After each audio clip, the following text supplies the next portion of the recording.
Hugo, buenas noches. Buenas noches, Julio. Muchas gracias por recibirme otra vez en tu programa. Gracias, al contrario, gracias por tener la oportunidad de platicar. Hugo, ¿cómo te ha ido en esta etapa desde que iniciaste esta aspiración para coordinar los trabajos de la 4T en la Ciudad de México? ¿Qué te has encontrado de obstáculos, de una campaña mediática muy dura que he visto en contra tuya? Y por otra parte, pues, ¿qué cosas satisfactorias has ido encontrando, Hugo? Muchas cosas satisfactorias. De hecho, la gran mayoría de esta experiencia de 4 semanas de trabajo, de divulgación, con una idea muy simple. Hugo López-Gatell quiere coordinar la transformación en la Ciudad de México, se ha puesto a disposición del movimiento y esto nos ha dejado una gran satisfacción, el poder estar a ras del suelo, platicando con gente real en sus sitios de trabajo, en sus sitios de vivienda, en la vía pública, en parques, en jardines, en plazas. Ha sido una experiencia fenomenal en mercados, hemos estado en la Merced, hemos estado en la Alameda, hemos estado en Tlatelolco, ayer estuvimos en Tlatelolco, en Tlalpan.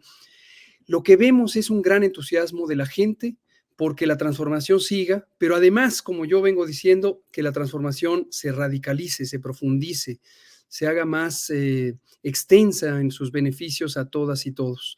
También hemos visto que esta idea que formulamos de que la transformación no debe entenderse como un proyecto político solo para personas pobres, sino que es un proyecto político de integración, de inclusión, en la que buscamos un progreso económico y social incluyente, que no deje a nadie atrás, a nadie afuera, y que completemos los proyectos que ya se han logrado a nivel federal, también en el nivel local. Uno de ellos muy importante es eliminar la corrupción.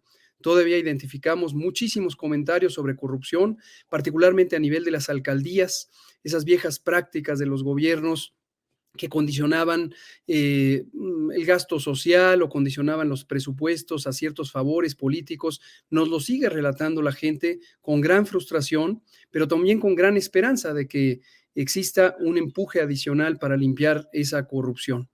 Entonces ha sido en general muy satisfactoria esta experiencia. Insisto, vivirla a ras del suelo es como se vive bien, como se escucha a la gente, como se ve a la gente exclama, la gente llora a veces de emoción y de agradecimiento por la oportunidad de que siga la transformación en el sentido en que nos lo ha mostrado el presidente López Obrador y en esta esencia honesta del movimiento, sin clientelismo, sin acarreados, sin favores políticos.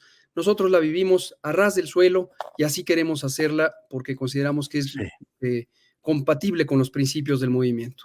Hugo, y a la vez, ¿qué cosas nefastas o negativas has encontrado? Dices, estoy haciendo una campaña a ras de suelo, directa, sin acarreados. ¿Cómo has visto en la contienda interna? ¿Qué cosas negativas te has encontrado? Bueno, como tú comentabas hace rato, los medios corporativos estaban pues muy cerrados, ahora parece que no quieren invitarme. Aparentemente algunas entrevistas que di, yo fui a todos los medios, pedí audiencia en todos los medios, algunos, las grandes televisoras, me dijeron, estos lugares se pagan, se pagan. Entonces aparentemente quien ¿Así, llegó ahí, Hugo? pues eso es lo que encontramos, que se paga si quiere uno estar en el horario estelar de Televisa o de TV Azteca. Quiero pensar que hay quien lo puede pagar. Nosotros nos resistimos a ese tipo de prácticas. Nos han dado no rotundos, gente que se presume democrática y plural. Y también otros ya no me quisieron volver a invitar después de que estuve en sus programas y no les gustó los cuestionamientos que hice sobre su silencio ante la corrupción, ante el manejo manipulador de la información y el fenómeno de la infodemia. Pero nosotros estamos abiertos, nosotros queremos humanizar la ciudad y estamos haciendo este llamado a que todas y todos nos sumemos de la manera más amplia posible por los grandes valores de esta sociedad, la honestidad, eliminar la corrupción y progresar en forma incluyente. Hugo, ¿les dijeron cuánto costaría una entrevista en Televisión Azteca o en No Televisa? nos precisaron. Nuestros compañeros que están a cargo de nuestra vinculación con los medios, primero pidieron las citas, característicamente nos dieron largas y largas y largas, y luego de manera informal alguien nos dijo, pues es que ustedes no entienden que estas cosas se pagan. Ay, No va con caray. nosotros. Fíjate un dato interesante. En algún momento, y lo anunciamos con antelación en una transmisión en vivo que tenemos a través de los medios electrónicos, dijimos, vamos a poner un muy modesto elemento de divulgación masiva con 3 anuncios espectaculares. No me refiero a los anuncios gigantes, Ajá. me refiero a unos carteles de 4 por 6 metros en los parabuses del Metrobús. 3, no 3 líneas ni 3 estaciones, 3 carteles. Cuesta 100,000 pesos tenerlos 15 días al aire, a la vista. Con 100,000 pesos vacunamos a 1,000 personas contra COVID. Nos pareció un insulto, nos pareció algo completamente fuera de lugar, esta especulación comercial que hacen las empresas de publicidad, y obviamente no les vamos a hacer el juego, porque la política no es publicidad de un objeto comercial, la política es un noble oficio para servir a la gente, al menos esos son nuestros principios, consideramos que son los principios del movimiento de transformación.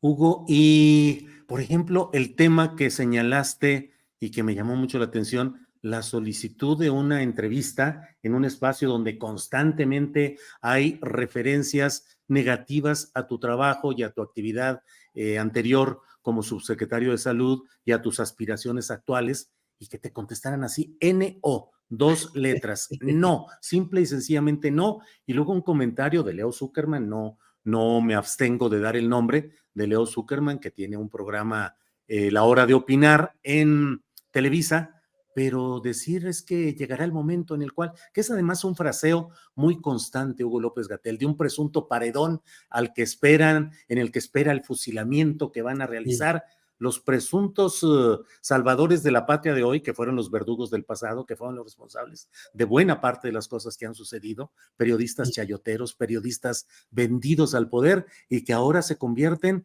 en los jueces que dicen va a haber castigo para todos sí. ustedes por el daño que le hicieron a la nación. ¿Cómo explicarse ese no, Hugo? Pues sí, justo como lo describes, este es un grupo en general enquistado en el poder económico o favorito del poder económico, los medios corporativos que antes vivían de ese famoso chayote. Creo que ya todo el mundo a estas alturas sabe qué es eso, pero eran grandes, grandísimas sumas de dinero que se transferían directamente del gobierno, los gobiernos de Peña Nieto, Calderón, Fox, etcétera. Salinas de Gortari posiblemente fue uno de los más amplios pagadores de silencio y pagadores de aplausos en los medios corporativos, pero están acostumbrados a eso y no pueden entender que haya una sociedad crecientemente plural, una sociedad más democrática, un pueblo informado y politizado, que lo que busca es tener medios de comunicación que reflexionen, que informen, que ayuden al debate plural entre los distintos puntos de vista. Ellos, por lo visto, cuando dicen es hora de opinar, solo se refieren a que opinen sus amigos, sus acólitos, sus favoritos, quienes les aplauden.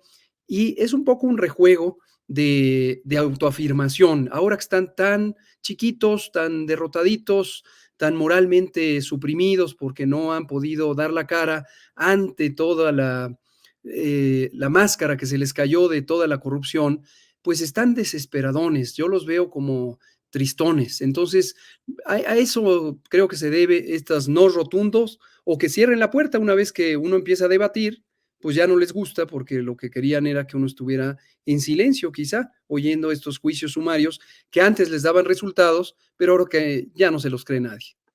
Hugo, desde mi punto de vista, lo he planteado en otros espacios del canal Astillero y mi propia columna en La Jornada, pues yo considero que hay un peligro en la Ciudad de México de que haya una regresión o un riesgo de regresión ante una candidatura específica, la de Omar García Harfuch. Sin embargo, pareciera que al menos la visión en encuestas de opinión es la de que los finalistas, los que se encaminan, con mejores resultados, al menos en esas encuestas de opinión, son Omar García Harfuch y Clara Brugada. Te pregunto, ¿has considerado la posibilidad de declinar, creo yo, a favor de Clara Brugada?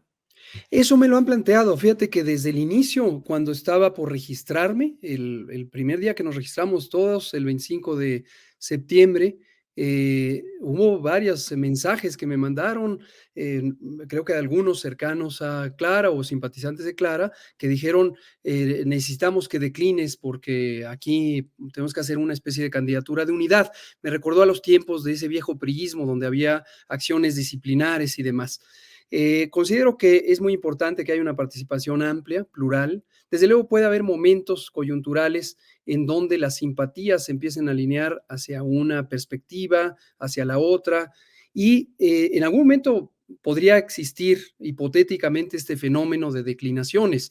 Lo mismo de mí hacia Clara o de Clara hacia mí. Por ejemplo, si lo que va a definir esto es el género, pues en un momento dado Clara no tendría ningún obstáculo si se define mujer.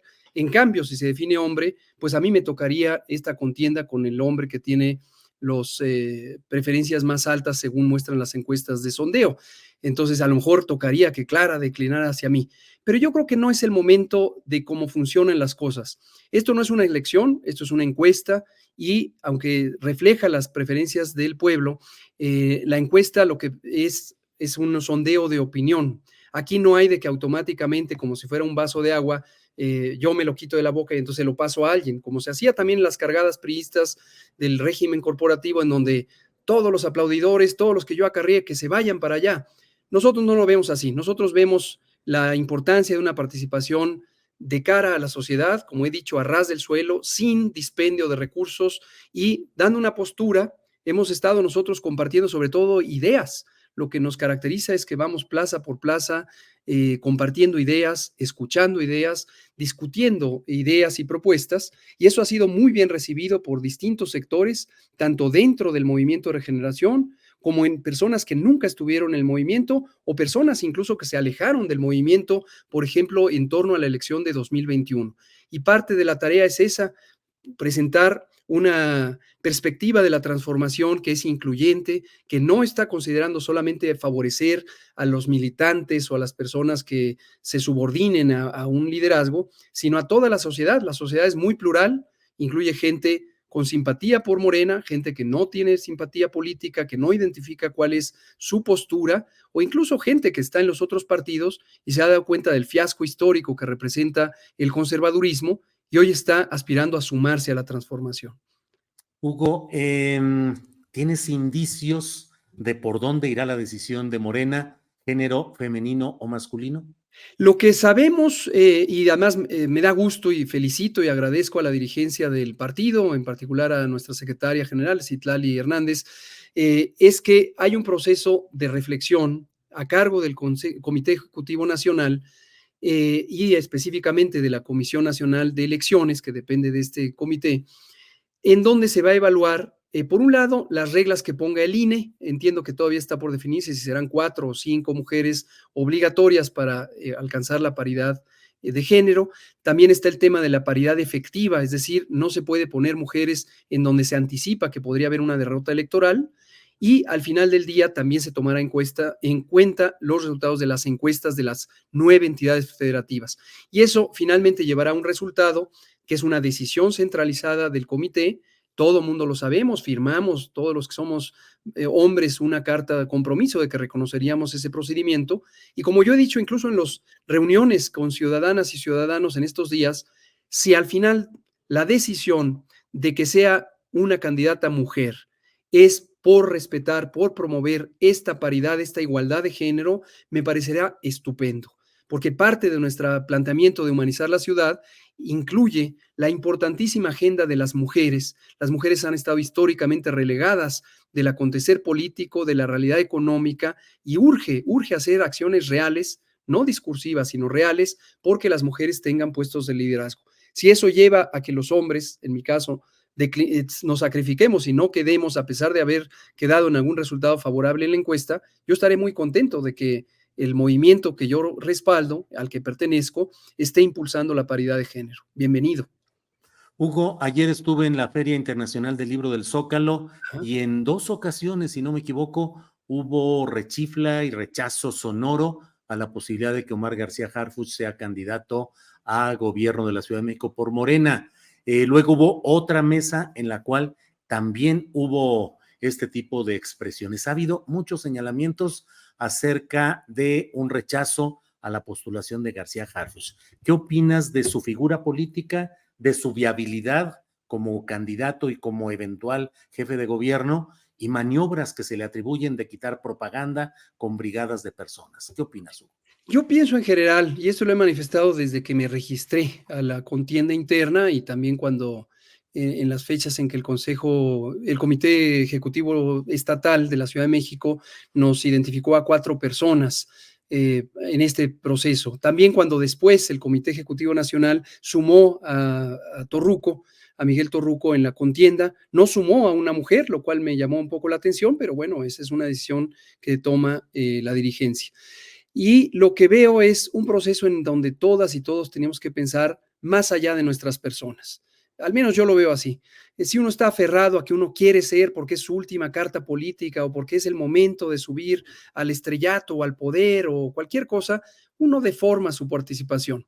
Desde mi punto de vista, lo más importante es estar a disposición del movimiento, porque estar a disposición del movimiento es estar a disposición del pueblo, de la gente. Y lo que nos interesa es contribuir a que la gente viva en condiciones de bienestar, tener una sociedad más justa, más incluyente. Entonces, yo lo que he pensado es, no tiene ningún sentido preocuparse por personas en específico, y yo confío mucho en el pueblo, considero como el presidente López Obrador, que el pueblo es sabio. Finalmente, si hay una persona que no es compatible con el proyecto de transformación o que pudiera haber un riesgo ostensible de que puede ir en contra, desmantelarlo, obstaculizarlo, el pueblo lo va a reclamar, ya sea en la encuesta o en cualquier otro momento, y el pueblo va a retomar el camino de la transformación. Y así es como lo he sentido con el apoyo que se da a mi persona en las calles, insisto, personas que antes no estaban vinculadas al movimiento o que incluso veían como sucia la política, un poco este discurso que a veces vemos muy característico de la clase media, sobre todo intelectual, lo que dicen es, estamos viendo otra manera de hacer política. Gatell tiene otra perspectiva, no está haciendo de la política esta contienda hostil como posiblemente se está dando en otras personas que están participando, y tampoco está gastando dinero solamente por quedar él como persona, ¿no? Hugo, son calificativos muy crudos, pero debo decirlos porque están ahí en una parte de la opinión que se expresa, sobre todo en las redes sociales. Calificativos muy duros en los cuales pretenden endosarte responsabilidad penal e histórica por el número de muertes que hubo durante la pandemia. ¿Cómo enfrentar este tipo de cosas y cuál es tu ánimo frente a esas acusaciones tan crudas, como he dicho? Son muy crudas, finalmente es una, desde mi punto de vista, una obsesión muy irrespetuosa y muy irresponsable, muy agresiva para todas las personas que perdieron o que perdimos familiares durante la COVID-19. Yo mismo, como lo he comentado, perdí un tío, también dos tíos políticos, he perdido amigos, etcétera. Yo estuve hospitalizado por COVID. Y lo que veo es en este grupo del poder económico cada vez más desenmascarado en su hipocresía, acuden a esta figura para estimular el dolor, para estimular la ira de las personas que todavía tienen esos sentimientos, y les faltan al respeto. Yo considero que es una falta de respeto porque además ellos están tomando el papel de ser los voceros o los abogados, como este abogado que trabajó con Salinas y que ahora pretende ser el que habla a nombre de las víctimas. Entonces, Cuello esa Trejo. hipocresía finalmente se les cae, porque la gente, y lo hemos constatado en las calles, en mayoría, en enorme mayoría, expresa agradecimiento por los 75 millones de personas que padecimos COVID y salimos adelante, porque tuvimos atención médica en una expansión hospitalaria de 6 veces el tamaño de la capacidad instalada, porque hubo 220 millones de vacunas que le llegaron absolutamente a todas las personas, porque se les informó durante más de 450 conferencias diarias de qué es lo que estaba ocurriendo, porque se tomaron decisiones para no afectar las economías sociales, las economías populares, y también para proteger el conjunto de la economía. Y es por eso que este discurso un tanto hipócrita, un tanto cínico, que ofende a las personas que ellos dicen representar, pues ya no pega, ¿no? Ayer, por ejemplo, te comento esta experiencia. Ayer fuimos al centro de Tlalpan, ahí a la plaza de Tlalpan, y justo cuando estábamos por empezar en una reunión donde pues estaban las personas que voluntariamente quisieron llegar, por cierto, mi agradecimiento a todas esas personas que se han sumado a este esfuerzo de divulgación por humanizar la ciudad, se acercó una mujer de aproximadamente 35, 38 años, muy vociferante, diciendo que todo era mentira y que no hemos tenido progreso económico y que el peso frente al dólar no está en una condición óptima y que no mejoró el salario mínimo, etcétera. Lo que yo dije es que hable. Si ella quizá conoce información que el conjunto de nosotros ignoramos, que hable. Le pasé el micrófono, le dije, adelante, por favor, explíquenos por qué usted tiene otra perspectiva. Y lo que dijo la señora es algo que me parece pues respetable. Comentó que su padre o madre, no recuerdo quién de los dos, había fallecido por COVID y acto seguido empezó a decir una tras otra estas fórmulas propagandísticas que hemos visto en las televisoras, en la radio corporativa, en la prensa de los empresarios, una tras otra, fórmulas parecían así. Y nosotros le invitábamos a que reflexionara junto con nosotros un poco la lógica de cómo la desigualdad social es un determinante mayor de cómo nos fue en el COVID y en general de cómo es la vida de las personas, de cómo el sistema de salud fue desmantelado por la corrupción y por la privatización corrupta, o de cómo el estado de salud de la población es consecuencia de este modelo de alimentación en donde se han enriquecido unas pocas empresas globales de comida y bebida chatarra, pero han dañado profundamente a la población. No hubo manera. La señora encolerizada, a pesar de que tenía el micrófono en la mano, estábamos buscando que todo el mundo le escuchara, dejó el micrófono y se salió. Entonces, esa es la cara que vemos en un Ciro Gómez Leiva que ahora no me quiere recibir y que el día que me entrevistó salió furioso del estudio, en un René Delgado que empezó a balbucear y le temblaba la cara porque no podía articular ningún argumento plausible para lo que yo le estaba explicando con todo respeto y con toda paciencia. Y así es como vemos que este grupo está moralmente chiquito, moralmente derrotado. Una vez que no tienen el dinero gubernamental que antes lo sostenía y ahora solo se los dan los empresarios, pues están muy desconcertados. Hugo, pues te agradezco mucho a reserva de lo que desees agregar. Te agradezco que hayas tenido la amabilidad de platicar con nosotros. Y bueno, creo que más allá de las circunstancias, hay una tarea enfrente que es la de luchar por la conservación de derechos y libertades y la Exactamente. condición progresista de la Ciudad de México. Justo esto, si me permites, eso es lo que quisiera agregar.